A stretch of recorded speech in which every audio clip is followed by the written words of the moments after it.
Alright, let me tell you guys this story. It's a bit of a madness. A bit of a madness, if I do say so myself. You guys like these story times? Let's just get into it. So, this happened last summer, so 2021, around about June. And my parents decided to book a holiday to Ibiza. Now, if you know about Ibiza, Ibiza is the place that you don't exactly go on family holidays. That's like a lad's holiday kind of destination. Like, people go there just to get drunk and just to go party, right? Not exactly the place you really go with the family. But anyway, they decided to book it and I came with them. So, we went to Ibiza and I'm not gonna lie, I really wanted to go out at night and like go clubbing and stuff, but mate, my parents were not having it. They were not having it. They were like, you gotta be back by like 11:30, 12. And like the night is barely started by then and I have to be back at the hotel. So basically clubbing and like going out at night late, that was off the cards basically. And we were spending most of our time just in the resort chilling. There were quite a lot of people there, mostly couples though. It was mostly couples. It was most people in their like 20s and 30s that were there. There weren't really that many people that were my age. You know, like I was like 17, so there weren't many people my age, or just about 18. No, I was 17 at that time, yeah. And I don't know, like I couldn't really use the facilities in Ibiza. The facilities. I couldn't go out club. I couldn't go out partying really. And I really wanted to. So my only resort really was to go out in the day with people. So we spent most of our days at the hotel, at the resort, right? And we went out occasionally in the evenings, but nothing crazy. There was a lot of time when we were just chilling and nothing was really happening. So I just went out by myself. I just went out. I went and spoke to some locals because I just got bored. I knew a little bit of Spanish. You know, I know a bit of my Spanish, my GCSE days. So flexed a bit of that grade 7 Spanish. And it was one day where my family was just chilling at the hotel. Nothing was really happening. So I decided that I wanna go out a little bit. I wanna go explore a little bit. So I get my sandals. I'm wearing my shorts, wearing like a loose t-shirt, and I'm just walking. So I'm just walking at the beach, and like in Ibiza, it's like all the beaches are like connected. You can just keep walking across, and there's like lots of pathways. It's very coastal. It's very like just quite open, and you can just kind of go wherever. And it's kind of like concave, so you can like, you'll be here and you can see like the other end of the island, kind of. You can see like the other end of the coast, like not that far away from you. Probably like a 5-10 minute boat ride away, maybe like an hour walk, you know. So I could see that there were areas that I hadn't gone to, so I just took my phone with me. I took a volleyball with me because at the time I was really into volleyball. So I had just watched Haiku, which is an anime about volleyball, and I watched that. I've just finished watching it, and I just got obsessed with volleyball. Like I just took a volley. I was playing so much volleyball, bro. I still play a little bit, but not as much. So I took my phone with me. I took my volleyball with me, and I just start walking. I just start going down the beach. I'm just walking about, and I'm like, you know what? I want to talk to some girls. I was bored, you know. I wanted to talk to some girls, talk to anyone really. I was just kind of bored. I wanted something to do because I was getting sick of just going in the pool and, you know, like the thing is, when you're out there by yourself, it's only enjoyable if you make it enjoyable for yourself. If you have the right attitude, then you don't need to go with anyone. You can go by yourself to like a party and you can have a good time. You don't have to take drugs, you don't have to take alcohol. You can still have a good time without having to. If you have that social confidence and you're just able to do that, which it takes effort to work on, but I was starting to have that now. I was just going out by myself, and I head over to the beach, and I see there's a calisthenics park. So I actually start going on the, you know, I do a couple of pull-ups, a couple of dips here and there. Then I keep walking. I see this girl basically just sunbathing on the beach. And I thought, she's alright. I wanted to just give it a go. I didn't think it'd go anywhere, right? So I just go up to her, right? And I just sit down and I just start talking to her. I'm pretty sure I just gave her the compliment of I thought you're pretty, and I just started just talking to her. I was like, what are you doing here? And turns out she was like 23 and a lot older. Basically, I was 17, right? So I was 17 or 18. I can't remember. I think I was 17 at the time because it was in June. My birthday's in July, so I'm pretty sure I was 17. And so that was not gonna work. But what was interesting was I sat down. I just started talking to her, and we had actually a lot in common. Like, she was from a very similar area to me from the UK. So this random girl was from the UK. She's from London, and she was actually potentially going to one of the unis that I was going to go to. So to do like a master's. And we just started talking, and I was like, "What you here for? What you doing?" She was a model. Right? She was doing some modeling work here, in Ibiza for like some stuff for some brands. Like, that's pretty cool.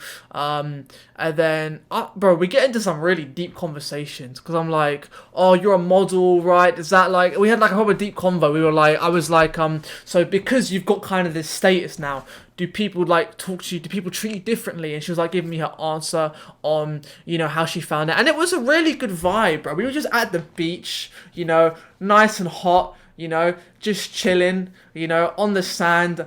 The beach is, the water's right there, the ocean's right there. We go in the ocean a couple times, you know, like just chilling, just talking.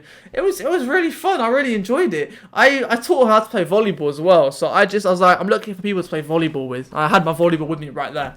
So I ended up teaching her like how to like, because you can take your hands like this. I taught her how to like receive and this kind of stuff and like hit it and stuff. And we were just like, I taught her how to set. And we were just like messing around, like, and you know what? It was one of the times where I just felt like, this is what I want to do. Like, I want to be able to just go up to people and just hit it off with them and just have like a really good conversation. And I probably stayed there for like 1 or 2 hours.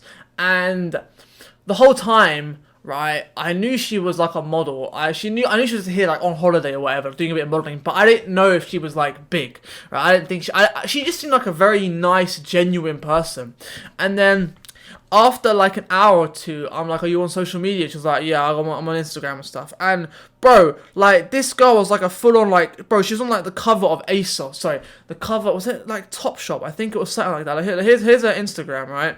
That's her Instagram. So I know a lot of you simps want to go stalk that. Maybe it's inverted, so I don't know if you can actually read that, but I'm sure you can uninvert it. So that was a bit mad. Right, that was a bit mad, and we're just talking, we're just hitting it off, and it was really nice, you know. It was nice. We talked about her life in general, you know, like her career as she grew up, you know, how she found it in school, how people treated her. People started like treating her a bit weird because like now she was making money in school, and people were quite prejudiced to her, which I found quite interesting. And what ended up happening was I took her contact details. I told her what I was doing, right? I told her I had just started my channel. So if you go on my main channel, right, and you go back a couple months to, I did an interview with this guy called Fediasso, and he's like an Italian TikTok star with like, he's probably on like 2 or 3 million now. He was on like 1 and a bit million back then. And I interviewed him. So it was right around that time is when this happened. Because that was in Ibiza. I met him in Ibiza too. And that was, I took her contact details. And what ended up happening was I said as a joke, "Oh yeah, I've got like a podcast with my friend, you know, like we try to like, you know, have like interesting takes about topics, mainly about self-improvement, roughly, right?" And I said as a joke, like, "Would you want to come on?" And she was like, "Yeah." I was like, "Wait a second." I was like, "Are you sure?" She was like, "Yeah, I'll come on." I'm not gonna lie. I just thought she was just saying it. I'm not gonna lie. Like, it seemed too good to be true.